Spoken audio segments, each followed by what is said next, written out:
কুকুরের শরীরে রং মাখিয়ে সেটিকে পান্ডার মতো বানিয়ে চিড়িয়াখানায় প্রদর্শন করা হয়।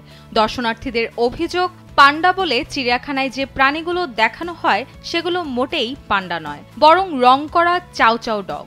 আর এই অভিযোগে রীতিমতো উত্তাল সামাজিক যোগাযোগ মাধ্যম। কর্তৃপক্ষের এমন কাণ্ডে ক্ষুব্ধ দর্শনার্থীরা। অবশ্য চিড়িয়াখানাটির এক মুখপাত্র জানান, তাদের নিজস্ব কোনো পান্ডা নেই, এমনকি পান্ডা রাখারও পর্যাপ্ত জায়গা না থাকায় তারা এমন কাণ্ড ঘটায়। চিড়িয়াখানার কর্মীরা দুটি চাউ চাউ কুকুরের লোম ছেটে তাদের মুখে কালো রং মেখে সেগুলো প্রদর্শন করে থাকে। একমাত্র ওয়ালটন এসি দিচ্ছে 1 বছরের রিপ্লেসমেন্ট গ্যারান্টি এবং কম্প্রেসারের 10 বছরের গ্যারান্টি। কুকুরগুলো দেখতে হুবহু পান্ডার মতো দেখা যায়। এই কুকুরগুলোকে প্রতিদিন সকাল 8টা থেকে বিকাল 5টা পর্যন্ত প্রদর্শনীর জন্য রাখা হয়।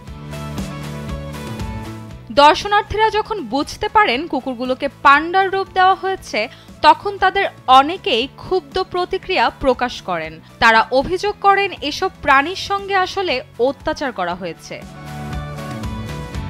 মূলত পহেলা মের ছুটিতে দর্শনার্থী টানতে চিড়িয়াখানাটি এমন অবাক কাণ্ড ঘটিয়েছিল বলে জানিয়েছে একটি সংবাদ মাধ্যম।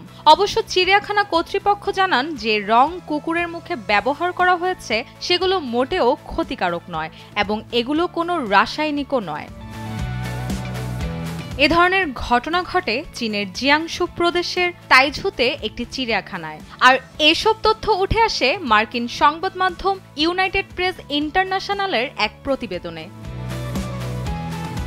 এদিকে চিড়িয়াখানার একজন কর্মচারী রাষ্ট্র নিয়ন্ত্রিত সংবাদ মাধ্যম দ্য গ্লোবাল টাইমসকে জানান, পান্ডা কুকুর বলে কোনো ধরনের প্রতারণার আশ্রয় নেননি তারা, কারণ প্রাণীগুলোর ঘেরে ব্যাখ্যা করা ছিল এরা পান্ডার ছদ্মবেশে থাকা চাউ চাউ কুকুর। রুশাসুর, কালবেলা।